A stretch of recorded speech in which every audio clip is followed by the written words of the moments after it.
So in this video, I'm going to be covering how we took this small YouTube channel from zero all the way to $60,000 with a brand new offer in just 5 weeks. He has now gone on to do multiple six figures. And in this video, I'm going to be breaking down the audit that I did, how we figured out his competitive edge, and actually leveraged that throughout his content, how we came up with ideas, how we scrape competitors, how you can become an originator in your market and not just a copycat. And then by the end, the most valuable part of this video, I think personally, is how Seb actually utilized this content throughout his funnel to be able to make multiple six figures with a small YouTube audience and being able to replicate this and apply it for your info product business. First, how it actually all started. Seb started with no huge social media presence on other platforms. We started at 300 YouTube subscribers. He posted a couple YouTube videos before actually getting started with us. And he had a brand new offer in the TikTok shop niche. And you're probably wondering, like, how did we actually win, right?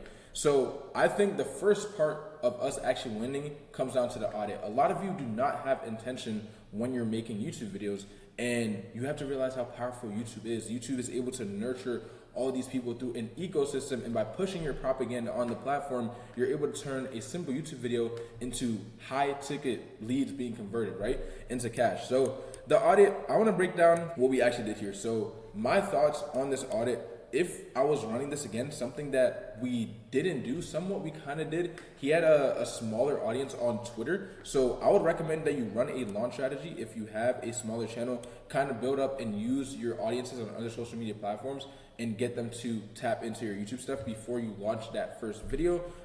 Second thing is social proof that we can leverage. This is something that I figured out through Seb's audit, and I'm gonna actually practically show you guys the audit, but I wanna dissect things that you guys are probably not doing when you're thinking about your content, right? So with this social proof, right, there are things within, whatever you do, your biz op or whatever the case may be, an agency, a software company, there's social proof that you have that the rest of the market doesn't have, but if you're not leveraging that, it does not matter. So we figured out that Seb had social proof. For him, he had made like over $500,000 in profit with TikTok shop affiliate, right? Not a lot of people are going and doing that. He had 100K profit months.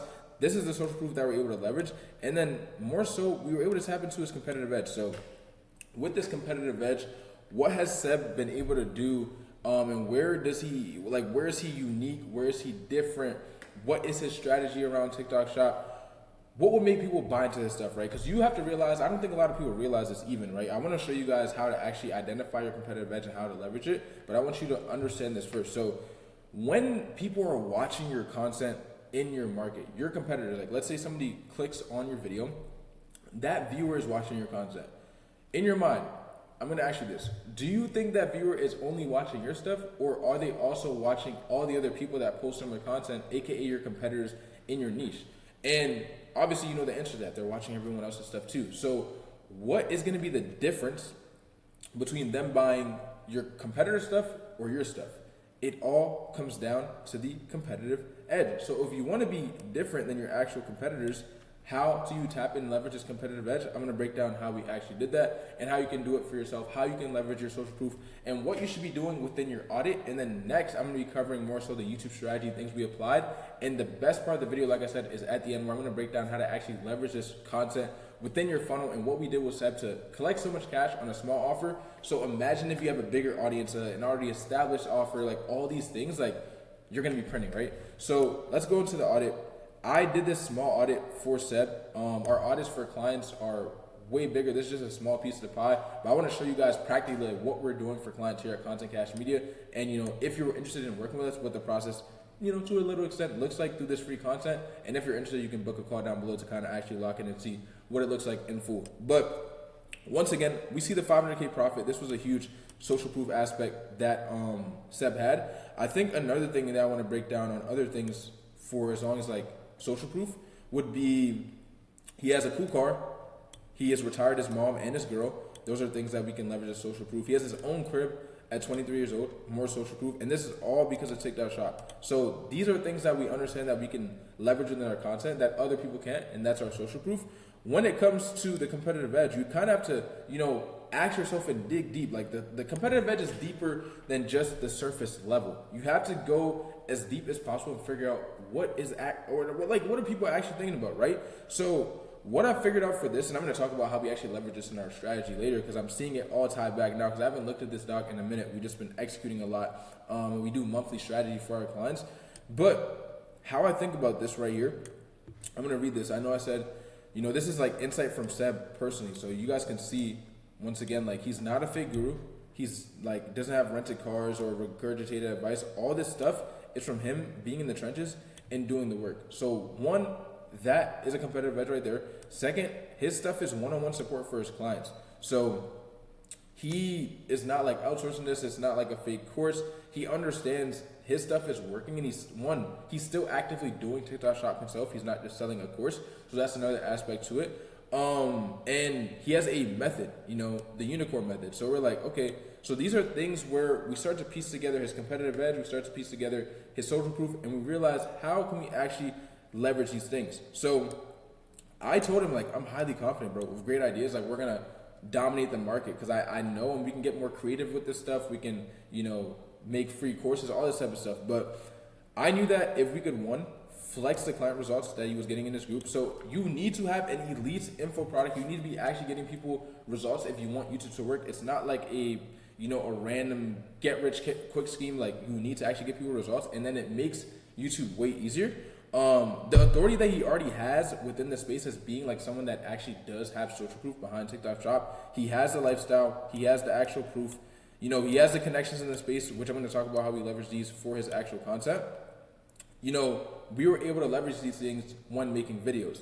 On top of that, we knew that we wanted to rank for TikTok Shop affiliate, and we were going to leverage that wording within our titles, thumbnails, hooks, and really go hard on that because we want to be known as a TikTok Shop affiliate guy, and we know other people are in that market searching up those things, but we're going to go harder on that aspect. So once again, we were able to take a lot of inspiration from this info that we got from Seb.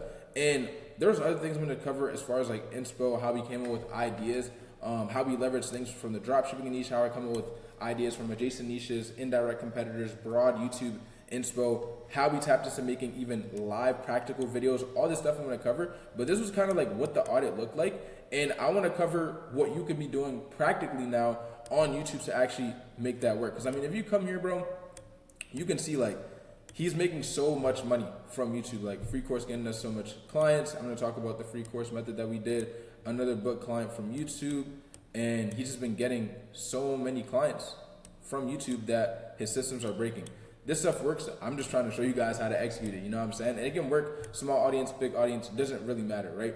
So first, when it comes to YouTube execution, like, you don't want to overthink this. How I like to personally think about it, the first thing that you're going to do, I'm going to walk you through the entire process, is what you want to do is you basically want to scrape from your direct, indirect, adjacent, and broad competitors and see what they're doing well with their ideation. So basically figuring out the patterns of their content that are working extremely well. So what titles are working, what ideas are working, what thumbnails are working. That's all data that you can leverage when you go to do your own ideation, right? And when we do ideas, we do leverage proven formats, but I'm huge on, yes, I'm going to take the format, but I'm not going to copy, what this person is doing for word. I'm going to take the format and then tap my competitive edge into that. And for ideation, I mean, I'm huge on figuring out who is, your ideal customer profile and how can you reverse engineer your ideation around them. So I think of content from a psychological standpoint, how we're going to put, our videos directly in front of who we want to sell to.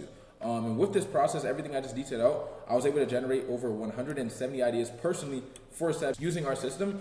And you can even see the difference when Seb was running it prior to, when we were running it. You can see these videos, he's using AI for the thumbnail. These don't even look like him. Compared to our first videos, 1.3K views, 3.6K views. This one has 581 views. But once again, not all of our videos need hella views or hella subscribers for us to actually convert to sales. And that is the power of, YouTube organic. It's crazy. Like, it's actually so crazy how powerful this is. And I can't wait for other people to also recognize the power of it and start to tap into it. And I also want to show you guys, before I get into, how we actually leverage this within our funnel, the winning habits that made this channel, actually print. So yes, we did run the, and I talked about this in my last YouTube video where I broke down how another one of our clients made $100,000 direct from the YouTube Flywheel VSL process. We did the same thing with Seb. You can see this video right here is at 8.4K views. It's consistently growing, I believe, at like 2K views-ish per month when I did our end of month update for Seb. in our Slack channel, and we kind of review the channel and whole and our analytics stuff. It's growing fast, and we're running all of our videos, so all the videos you see here, back to this one YouTube video and sending all the traffic there so people can book a call and tap into it, go into his funnel, etc. What other things allowed us to win though? So first, understanding title and thumbnail psychology. What we do is like the thumbnail, and I feel like a lot of people are playing YouTube as a blind game. Like they're just like thinking of it as short form content, as ads and direct response. Like no, YouTube, you have to play the YouTube game if you want to win, and that means we need to understand the psychology behind YouTube. What are we doing here? Thumbnails are basically for attention. That's the first thing that someone will see. Titles is what gets the click. So when I'm creating a thumbnail, you're gonna see in all these, we have a desired outcome in the thumbnail. You're gonna see money here, money here, you see money here, money here. Like there's always a desired outcome. Second, on top of that, relevancy. So we're gonna use a TikTok shop UI, TikTok shop text, because we know that's relevant to our ICP. You're gonna see that as well. And you wanna make sure you know you're actually doing this, because once again, you wanna make sure the desired outcome is there and there's relevancy. With the title, it's like, what's gonna make, this person, our ICP, curious to click on this video? That's the next thing that you have to figure out. So now we have their attention, we know the desired outcomes there. How to make them curious to actually click on this video? So we can look at, let's see any of these videos. Let's see, do this in 2026, and he has 10K per month with the TikTok shop UI. So they see that first, and then the title is, if I wanted to become a TikTok shop affiliate in 2026, this is what I do. So proven title structure, tapped in with understanding the desired outcome in the thumbnail of what our ICP wants, and there's curiosity behind that. Like, it makes total sense on why someone would click that video, and it's the same for all our other stuff. And then also inside of these videos, so when Seb is actually presenting his content, we are speaking against, who we aren't. So it comes back to this audit that I did for Seb, and him saying like, we're not renting cars, we don't have regurgitated advice. He's actually in the trenches doing the work. So he speaks against that in his hooks. Literally on our recent video, he was like, I'm actively, in the game, and this is not one of those courses where I'm just selling something. We have students that are doing so-and-so numbers, and I'm actively helping them. Like that was something he literally said in the hook of our video after we ran through our process, right? So it's like you have to allow that competitive edge. Like it's one thing to have the competitive edge. You have to allow that competitive edge to actually bleed throughout your content and let people know that. And then it goes to just Seb leveraging his social proof, his competitive edge, and titles, thumbnails, and hooks. Already basically talked about that, so I'm not gonna go too deep on that. Then we ran practical videos as well, and this just talks about the live process. So this was another thing that I got from the audit. You can see one of our most popular videos on the channel.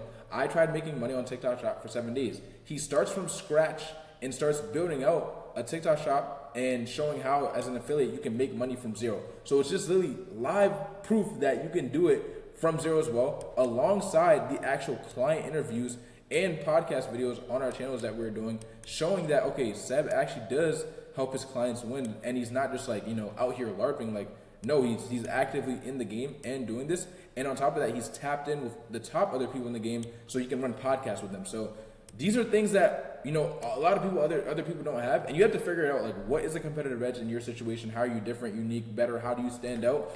And you have to push that propaganda and allow it to bleed throughout your content. But we were always doubling down on what was working and then making it new or better. That's a common trend you're gonna see across our channel. That's the main takeaway I want you to take away from this winning habit section is constantly double down on what's working, make it new and better. If you reach audience fatigue and people are getting tired of those ideas, you have to look for new angles and new pain points, new desires, which is where you tap into the psychographics, and it's more psychological, right? Now, for the best sauce, what I've been actually waiting to share.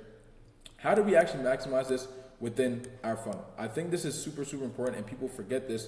I want to get straight into it because this is the difference of if you, let's say you have a small audience, your offer is new, you must be doing these things right if you actually want to win. And it's deeper than you think, and a lot of people actually, skip out on these steps, but Seb was on point with every single one, which is why he was printing. So first, you want to use YouTube videos within your pre-call assets. This is something that we did with Brett Skills on his second channel, the Brett's Raw channel, which actually just hit 100K subscribers. We realized that 80% of people that were buying his product were consuming our second channel, in pre-call assets. So this is something that I highly, highly recommend. We also figured out with Seb that he's pushing this content through his email flows, his text, SMS flows. So you have to have YouTube plastered everywhere. It is an ecosystem where you're able to keep somebody in that, system of watching those videos, and then they buy a product, they can still be upsold on another product, they can be downsold, they can be cross-sold. That is the power of YouTube. It's an ecosystem that can work forever. The videos grow forever. The leads get nurtured forever. You're building a personal brand that's not cringe, that's not corny. People are tapped into it, right? So that's how I feel about that personally.